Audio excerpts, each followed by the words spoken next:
بحث محاصره دریایی. If Trump decides to take further action, our response, our retaliation, will be seismic. First, we will tell all neighboring countries and countries around the world not to join the United States in its economic war. Any country that takes part in imposing economic restrictions on us will be regarded as an enemy. Of course, we will first negotiate with them. We will hold talks and tell them to step aside and distance themselves from the United States. But if they do not act, we will strike. We will target that country's interests. With the dedication of the ministry's staff and senior managers, they have been able to produce equipment that is much better than in the past, which possesses both superior capabilities and high quality. Furthermore, they have been able to bring it to the production stage in much greater quantities than before. Israel believed Iran's missile infrastructure had been crippled, but Tehran is now displaying what it describes as a secret underground missile factory, challenging claims that Iranian military production was permanently damaged. Israeli officials said their strikes had set Iran's missile program back by years, yet just 4 months later, Iran's latest announcement appears designed to show that critical facilities survived and that production may be recovering. Iran has now presented the world with footage of an underground missile factory, using the facility's hardened tunnels and concealed production areas to project resilience and warn that its strategic weapons program remains active. Could Iran use more advanced and destructive missiles to target American bases across the region, creating a new threat to U.S. forces and forcing Washington to reconsider the cost of maintaining its military presence? Gulf nations watched as their territory and airspace became part of the battlefield, with missiles, drones, and defensive interceptors turning the region into a dangerous arena for confrontation between Iran, Israel, and the United States. Now, some U.S. allies in the Gulf reportedly want American troops to leave, fearing that the presence of U.S. forces could make their territory a target in any future escalation with Tehran.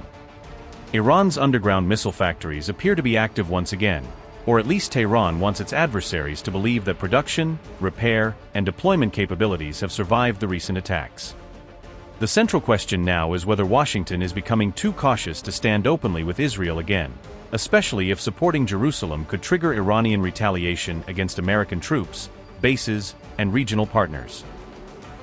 Iran has opened the doors to one of its underground missile facilities, sending a chilling message to Israel and signaling that Tehran wants its enemies to believe its military industry has survived the recent war. Iranian state television aired footage of a senior military official visiting an underground defense complex, offering a rare glimpse into facilities that Tehran has deliberately kept hidden from foreign intelligence and public view. The official, Chief of Staff Ali Abdullahi, was shown touring an underground site reportedly involved in producing ballistic missiles, while Iranian media used the visit to project strength and national resilience. Abdullahi claimed that Iran's missile production has increased significantly over the past year, although the precise scale of that production, and the condition of the country's remaining military infrastructure, cannot be independently verified. Iranian state media also claimed that production capacity for suicide drones has tripled since the beginning of the war, a statement that appears intended to demonstrate how quickly Tehran can replace weapons lost or damaged during the conflict. Israeli defense officials are reportedly shocked by the speed of Iran's military recovery, particularly because Israeli assessments had suggested that Tehran's weapons industry would require years to rebuild. According to reporting in the Jerusalem Post, Iran is restoring critical military capabilities far faster than Israeli planners expected, focusing its limited resources on missiles, drones, launchers, and other strategic systems rather than rebuilding every part of its defense industry at once. Foreign reports have questioned Israel's earlier claims that its strikes had severely damaged Iran's military-industrial base, noting that satellite imagery and subsequent reporting indicate that Tehran has reopened access to some underground facilities and begun repairing damaged infrastructure. Israeli officials had maintained that Iran's military industry was set back by several years, but the latest reports suggest that surviving equipment, concealed production lines, and rapidly restored facilities may have reduced the impact of the attacks.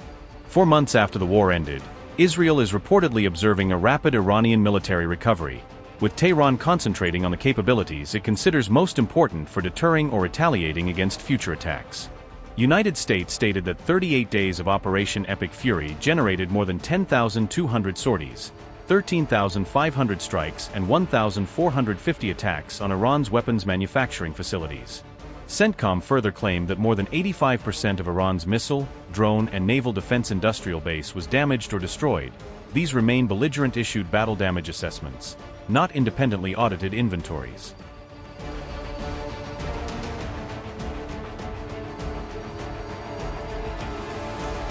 Iran's security chief threatened earthquake-like retaliation against Trump, according to Iran International. Mohsen Rizoi warned that Iran would strike back if Trump took further military or economic action against Tehran. He also warned Iran's neighboring countries against joining Washington's economic campaign, saying cooperation could make them targets. Mohsen Rizoi said, and I quote, "We tell all the countries around us not to join the United States in its economic war, otherwise we will consider them enemies. We are not seeking to expand the war, but if countries around Iran cooperate with the Americans in the economic war, we will strike their interests. If countries around Iran cooperate with the Americans in the economic war, not a drop of oil will leave through the Strait of Hormuz, and we will also target other routes through which oil is exported." Unquote. Rizoi also called for changes to Iran's diplomatic approach, citing what he described as repeated U.S. breaches of previous commitments. Rizoi also accused Trump of creating greater nuclear insecurity by launching military attacks against Iran.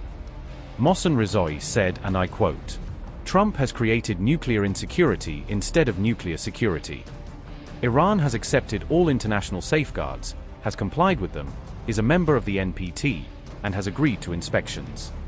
Iran is the only country that is ahead of all other countries in its commitment to nuclear regulations." On the naval blockade is nothing new.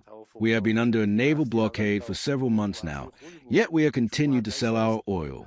In just the past 1 or 2 months, we have sold 70 million barrels of oil.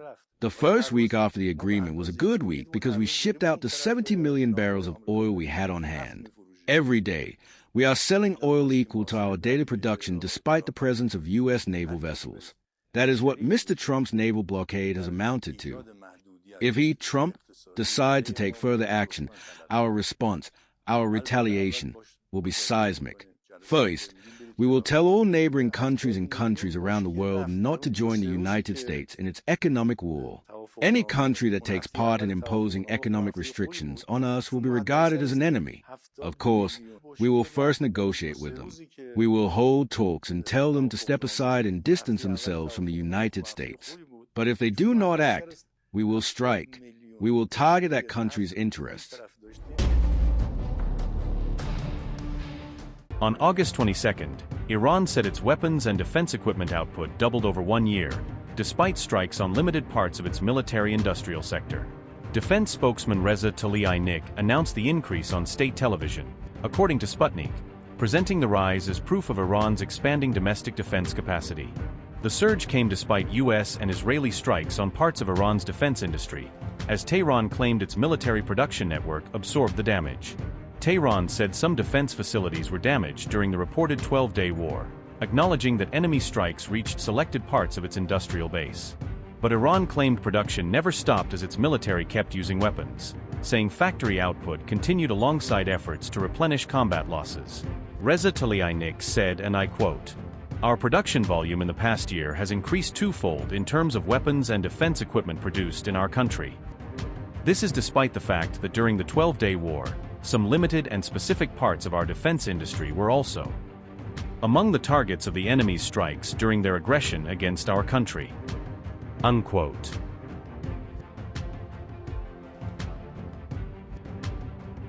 Tehran credited a vast supply network for keeping its defense production lines moving, spreading design, research and manufacturing work across thousands of domestic partners.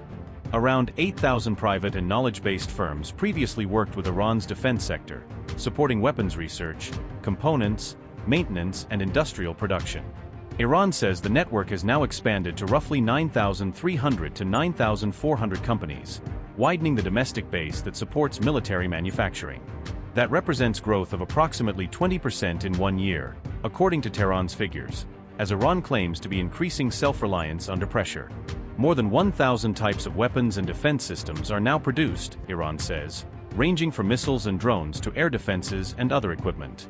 Universities and private companies also support defense production, linking academic research, technical expertise and commercial industry to Iran's military sector. Iran says 76% of defense research projects reached the product stage, suggesting a large share of development work progressed into fieldable systems. Upgrade your news experience with the all-new HT app. Download now.